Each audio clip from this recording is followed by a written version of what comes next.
Story time, it's my favorite time, spending time reading with you. Welcome to another story time with Gam Gam. Let's see what we have for today. Welcome to Storytime with Gam Gam. Our story today is Grandma Moses, and this story was written and illustrated by Alexandra Wallner, and this is a Scholastics book.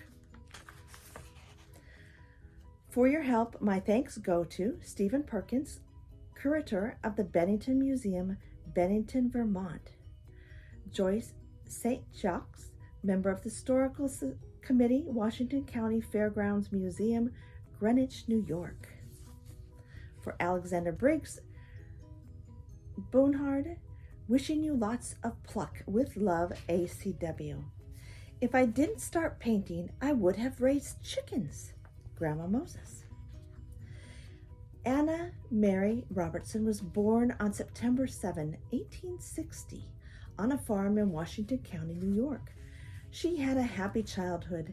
During lazy summer days, she floated along the mill pond, looking at fluffy white clouds on a raft her brothers had built. She ran through fields dotted with sweet-scented wildflowers. Her favorite game, however, was building air castles, as she called making believe. Anna Mary had few toys, so she made her own. Once she cut out paper dolls from newspapers. She painted eyes with blue laundry rinse and lips with grape juice. Her mother's old petticoats made nice trimmings for the dolls' dresses. Anna Mary was proud of her first artwork. One winter, her pa got sick. He couldn't work outdoors. So he asked Ma if he could paint pictures on the living room walls. Ma said she didn't care as long as she got clean walls. For hours, Anna Mary watched Pa painting a scene of nearby Lake George. When he was done, Ma was so pleased that she asked Pa to paint the whole room full of outdoor scenes or landscapes. Making pictures looked like fun to Anna Mary, so she painted scenes of hills, lakes, fields, and trees on pieces of slate and window panes. She called them her very pretty landscapes, which made her brother laugh. Pa liked Anna Mary's paintings, but Ma needed her to help with farm work. In winter, Anna Mary carried buckets of maple sap for making syrup. She helped Ma mold candles and soap. She did housework and helped neighbors too. There was little time for school, 3 months in summer and 3 in winter. Certainly there was no time at all for painting pictures. When Anna Mary was 12, she left home to work as a hired girl. She worked hard for a nearby family, cooking 3 meals a day, tending a large garden, washing, ironing, and churning butter. After a few years, she worked for another family who let her go to school when chores were done. In school, she sometimes was allowed to draw. She enjoyed making maps. Her teacher asked if he could have one because he liked the way she drew mountains. She was pleased that someone liked her artwork. In autumn 1886, when Anna Marie was a young woman, she went to work for another family. There she met Thomas Solomon Moses, a hired man. Anna Mary got to know and respect Thomas. She later wrote, "In those days, we didn't look for a man with money, but for a good family, good reputation. Many of the boys were chicken thieves." Anna Marie and Thomas loved each other, and a year later they got married. Then they moved near Staunton, Virginia, in the Shenandoah Valley to manage a dairy farm. They bought 2 cows on credit. While churning milk into butter, Anna Mary sat on the porch and watched the landscape. The setting sun changed green hills to blue. The train's gray smoke curled into the pink sky. How she wished she had time to paint the scene. Instead, she turned a lot of milk into butter and proudly paid for the cows. Soon, Anna Mary had a baby, and the family moved to Mount Airy Farm. She had 9 more babies, but not all lived. 5 little graves I left in that beautiful Shenandoah Valley, she sadly wrote. The family eventually moved back to New York. They bought a dairy farm near Eagle Bridge, which they called Mount Nebo. Anna Mary spent her days cooking, washing, ironing, mending, gardening, feeding chickens, and raising children. One day, she was wallpapering the parlor and ran out of paper. Still yearning to make pictures, she saw a chance. She painted 2 large trees on either side of the fireboard, and in the middle she painted a lake with big bushes. Her family admired the scene. That was my very first large picture, she later wrote. Her children grew up and left home, but still Anna Mary was busy helping Thomas run the farm. They found time for fun, though, going to church, on picnics, or on buggy rides. She watched people skating on ponds in winter and children flying kites in spring. Anna Mary treasured these wonderful memories. Perhaps someday she would have time to make them into pictures. In the very cold January of 1927, Thomas got sick and died suddenly. With her children gone and her husband dead, Anna Mary was lonely for the first time in her life, but now she had time for her artwork. When she turned to it, she found it comforting. Finally, she could show people the many happy memories she had gathered over a lifetime, and they could see the world through her eyes.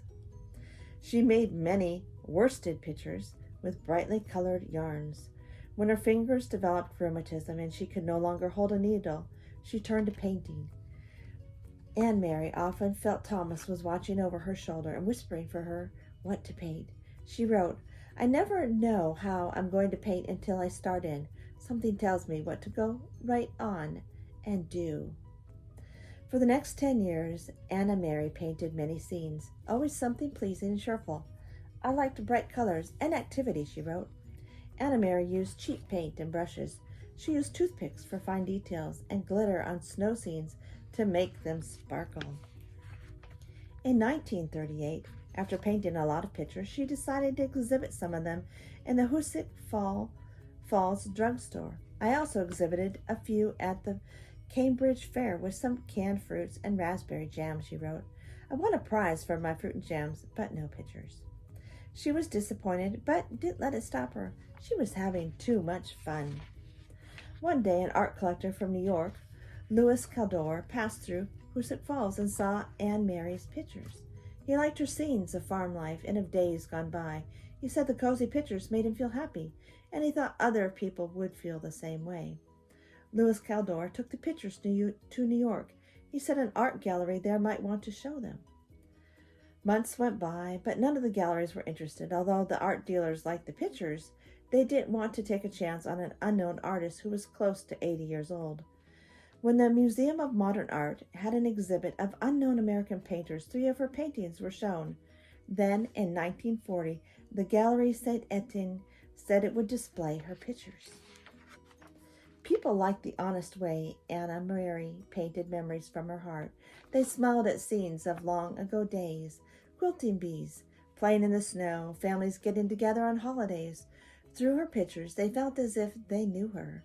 She was like their own grandmother. Soon, Anna Marie came to be known as Grandma Moses. When my exhibition opened, large numbers of elderly people came, having heard my story, she wrote. Old people said they were inspired by her example. They admired her for starting a new career at her age. Her pictures were reproduced into greeting cards, and soon many people knew Grandma's artwork. In 1949, President Harry S. Truman presented her with the Women's National Press Club Award for Outstanding Accomplishment in Art. She was interviewed on TV, radio, and TV. Asked about how she painted, Grandma answered, "Before I started painting, I got a frame. Then I saw my masonette board to fit the frame. I always thought it was a good idea to build the sky before getting the pig." She also modestly wrote, "I'm doing better work than at first, but it is owing to better brushes and paint." People paid her a lot of money for her artwork, but that didn't matter to her. Grandma was now a famous artist. She remembered a dream her father had about her when she was a little girl. "He dreamed I was in a large hall, and there were many people there. They were clapping their hands and shouting, and he wondered, what was it all about?" she wrote. She was glad that she finally had a chance to make pictures and that people enjoyed the pretty world she created. Grandma Moses died on December 13th, 1961, at the age of 101. She had once said, "Life is what we make it, always has been, always will be." And that is our story of Grandma Moses. She had a very full and very interesting life. I hope that you have enjoyed this story and have learned some interesting things about the olden days, painting, and Grandma Moses. Thank you for joining me. Remember to subscribe if you're enjoying this. I love you. Good night.